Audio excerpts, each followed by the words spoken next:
کہتے ہیں کہ یہ ایک خدا کی بات ماننے کی نہیں ہے، بس ان بتوں کو مانو، ان کو مت چھوڑو۔ آپ کو معلوم ہے یہ بتوں کو ماننے میں یہ کیوں نہیں چھوڑے جاتا؟ یہ بت وہ ہیں کہ آپ اپنے طور پہ جو جی میں آئے کہتے رہے، وہ آپ کو کچھ نہیں کہتے کہ یہ کرو یہ نہ کرو۔ خدا کو تو اس لیے نہیں مانتے کہ وہ تو قدم قدم پہ کہتا کہ یہ نہ کرو اور وہ کرو۔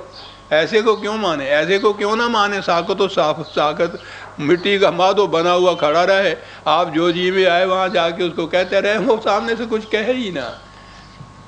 اس قسم کے معبود ان کو چاہیے۔ وَقَدْ أَضَلُّوا كَثِيرًا وَلَا تَزِدِ الظَّالِمِينَ إِلَّا ضَلَالًا۔ یہ خود گمراہ ہوئے ہیں اور بہت سوں کو انہوں نے گمراہ بھی کیا ہے۔ دوہرا جرم ہے۔ تو اس لیے کہا کہ ان کی یہ روش ان کو ان کے ظلم میں، ان کی گمراہی میں اور بڑھاتی چلی جاتی ہے۔ وہ ایک مومنٹم ہوتا ہے ان کے ہاں، وہ جو یہ کسی کو آپ نے گھمانا ہو تو پہلی دفعہ دوسری دفعہ بہت زور لگا کے گھمانا پڑتا ہے، دو چار چکر اس کو جب دے دیے جاتے ہیں تو پھر وہ اپنے ہی درون او جو قوت ہوتی ہے اسی زور کے اوپر پھر آگے چلا جاتا ہے۔ یہی کیفیت گمراہی کی ہوتی ہے۔ اگر اس پہ شروع میں تو کچھ زیادہ زور لگتا ہے، فرسٹ سپارک جو ہوتا ہے موٹر کا کہتے ہیں، پتہ نہیں اس میں کتنی بجلی صرف ہوتی ہے، اور اس کے بعد تو پھر خود ہی پیدا کرتی ہے بجلی، خود ہی اس زور پہ چلی جاتی ہے۔ پھر یہ جو غلط روش ہوتی ہے اس کی کیفیت یہ ہوتی ہے۔ قرآن نے اس کو پہاڑ کی چوٹی سے نیچے کی طرف آنے گرنے کے سے تشبیہ دی ہے کہ جب چوٹی سے نیچے گرتا ہے شروع میں تو اس کی رفتار شاید بہت تھوڑی ہوتی ہے، جوں جوں آگے بڑھتا چلا جاتا ہے رفتار تیز ہوتا چلا جاتا ہے، رفتار اپنے ہی زور دروں سے تباہی کے جہنم میں جا گرتا ہے۔ پھر کہا کہ کیفیت ان کی یہ ہو چکی ہے اب کہ گمراہی کے زور دروں سے یہ وہاں چلے جاتے ہیں۔ کس طرح سے یہ کیوں ہو رہا ہے یہ؟ اب وہ بات آ گئی، مما خطیئاتہم، وہ پھر آگے ہے اغرے کو۔ یہ تو معلوم ہے ہمیں، قرآن نے یہاں تفصیل نہیں بیان کی، دوسرے مقامات میں کی ہے کہ وہ اس وادی میں بہت بڑا طوفان آ رہا تھا۔ یہ بات میں دوسرے مقام پہ عرض کروں گا کہ یہ جتنی تباہیاں یہ آئی ہیں انبیاء کرام کے جو قصے ہیں، ہم ان میں جس طریق سے حضرات انبیاء کرام اس سے محفوظ رہے ہیں نا، اس میں کوئی چیز فوق الفطرت نہیں ہے۔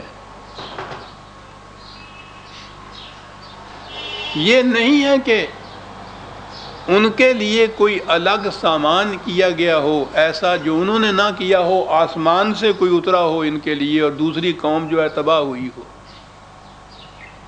بیشتر تو وہی ہیں جن کے متعلق یہ کہا گیا ہے کہ اس تباہی آنے سے پیشتر ان کی نگاہ نے بھانپ لیا، وہ اس مقام کو چھوڑ کے چلے گئے۔ حضرت نوح علیہ السلام کے متعلق طوفان آنے والا ہے، یہ اس قوم کو کہہ رہے ہیں، اپنے متعلق کہہ رہے ہیں کہ نجات کیسے ہوگی، پانی سے نجات۔ کہا گیا کہ کشتی بناؤ۔ سوچئے عزیزان مان، خدا کے لیے کیا مشکل تھا کہ ان لوگوں کو، تھوڑے سے تو جو لوگ تھے یہ جو کشتی میں ہی بیٹھ گئے، اور تو چیزاں بھی ولادی تھیں اس کے اندر، تو ان کو بچا لینا جو تھا یہاں سے اٹھا کے کسی دوسرے مقام پہ لے جانا مشکل کیا تھا۔ لیکن وہ ہمارے لیے پھر ایک نظیر یا مثال نہ بن سکتی کہ اگر طوفان آئے تو اس میں بچنے کے لیے کیا کرنا چاہیے۔ پہلا طوفان آیا ہے، پہلا ہی نبی جس کو کہا جاتا ہے اس سے کہا گیا ہے کشتی بناؤ، بِأَعْيُنِنَا وَوَحْيِنَا، ہماری وحی کے مطابق کشتی بناؤ۔ تو نظر آتا ہے زمانہ ابھی ایسا تھا کہ انسان نے کشتی بنانا بھی نہیں سیکھا تھا۔ جب ہی کہا نا کہ ہماری وحی کے مطابق، کشتی بنانے کے لیے بھی وحی آتی تھی، اور پھر یہ کہ ہم نگرانی بھی کرتے جائیں گے، دیکھتے جائیں گے کہ وہ ٹھیک جگہ تم میخ لگاتے ہو، ٹھیک جگہ تختہ لگاتے ہو یوں، لیکن بنوائی ہے کشتی. کشتی کے ذریعے سے ہی اس طوفان سے نجات دلائی. آج بھی یہ صورت ہے کہ غلط نظام کی وجہ سے تباہیاں تو آئیں گی، لیکن تباہیوں سے بچنے کے لیے سامان اسی قسم کا پیدا کرنا پڑے گا. کہا کہ وہ غرق ہوئے مما خطیئاتہم، اپنی غلط روش کی بنا پر وہ غرق ہوئے تھے، غلط کاریوں غلط کوششوں کی بنا پر وہ غلط ہوئے تھے، تباہ ہوئے تھے. وہاں وہ ہے کہ حضرت نوح علیہ السلام بیٹھے کشتی بنایا کرتے تھے، اور وہ ان کے ہاں کے بڑے بڑے جو سردار تھے، اگر وہ اپنی قوت کے نشے میں بدمست نہ ہوتے تو کھڑے ہو کے کسی وقت پوچھتے کہ یہ کیا کر رہے ہو تم، یہ کیا چیز بنا رہے ہو، کیوں بنا رہے ہو، کیا فائدہ ہوگا اس کا. سمجھنے سوچنے کی صلاحیت باقی رہتی تو انہوں نے بھی کشتی بنائی تھی، وہ بھی بنا لیتے.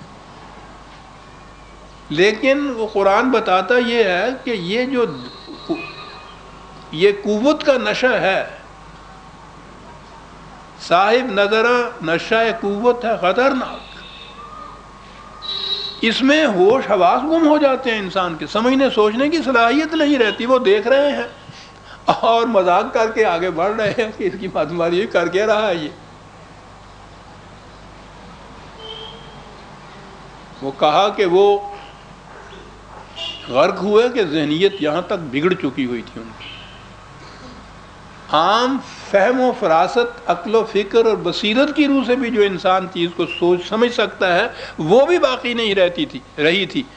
قوت کا نشہ ان چیزوں کو بھی سلب کر لیتا ہے. باہر کھڑے ہوئے اکھاڑے سے وہ دیکھ رہے ہوتے ہیں لوگ اور کہہ رہے ہوتے ہیں کہ صاحب دیکھو اس کی سمجھ میں اتنی بات بھی نہیں آ رہی ہوتی. حضرت شعیب علیہ السلام کو اس کی قوم نے یہی کہا تھا کہ شعیب تم یہ جو کچھ کہتے ہو کہ کاروبار میں دیانت برتو، یہ کہا یہ تھا کہ شعیب تمہاری باتیں ہماری سمجھ میں نہیں آتی. انہی کی تو زبان میں بات کر رہے تھے حضرت شعیب علیہ السلام، انہی میں سے تو تھے. پھر یہ جو کہا ہماری سمجھ میں نہیں آتی، اور واقعی یہ جو اونچے اونچے اڑتے ہیں نا، یہ نیچے والوں کی بات ان کی سمجھ میں نہیں آتی. تو کہا کہ اپنی خطا کوشیوں کی بنا پہ وہ غرق ہو گئے. فَأُدْخِلُوا نَارًا فَلَمْ يَجِدُوا لَهُم مِّن دُونِ اللَّهِ أَنصَارًا. یہ جو ہے نا آگ میں جھونک دیے جائے. ہمارے ہاں یہی ہوتا ہے کہ قیامت میں پھر جہنم میں، وہ قیامت اور اس کی جہنم اپنے مقام پہ ہے، وہ اس سے الگ ایک عذاب ہے. یہ تو اس دنیا کے اندر ہے. فَلَمْ يَجِدُوا لَهُم مِّن دُونِ اللَّهِ أَنصَارًا، بات بتا دی کہ پھر خدا کے سوا کوئی بچانے والا ان کا نہیں تھا، اور خدا نے جو بچانے کا طریقہ بتایا تھا اس کو انہوں نے مذاق میں اڑا دیا تھا. تو جب کیفیت یہ ہو تو پھر تو کوئی چیز بھی باقی نہیں بچتی. کس مقام پہ پہنچ گئے تھے. ایک غمخوار دل جو ابھی ابھی کہہ رہے تھے کہ یا اللہ میں نے دن رات ایک کر دی ان کے بچانے کے لیے، لیکن انہوں نے ایک قدم بھی اصلاح کی طرف نہ اٹھایا. کہا وقال نوح الرب لا تذر علی الارض من الکافرین دیارا. وہ میرے پروردگار یہ سرکشی میں اتنے آگے بڑھ گئے ہیں، ان میں سے کسی ایک کو بھی نہ چھوڑ دو. ٹھیک ہے مقام ایسا ہی آگے ہوگا.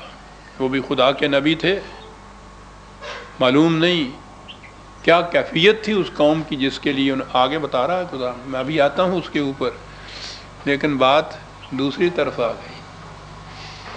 نبی اکرم صلی اللہ علیہ وسلم سے بھی یہ کہا گیا تھا کہ وَهْجُرْهُمْ حَجْرًا جَمِيلًا. تو ان میں اب صلاحیت کی، ان میں اب کسی قسم کی اصلاح کی گنجائش باقی نہیں رہی، صلاحیت ہی نہیں رہی ہے بچنے کی. اس لیے اب ان سے اعراض برت گیا. اپنا وقت ضائع نہ کرو ان میں، یہی وقت کسی اور تعمیری کام میں صرف کرو. مدینے چلے جاؤ، چھوڑ دو ان کو. لیکن انداز یہ حجرن جمیلہ ہے، چھوڑو بھی تو بڑے ہی حسین انداز سے چھوڑو. یہی نہیں کہ کسی کے ساتھ دوستی کرو تو حسن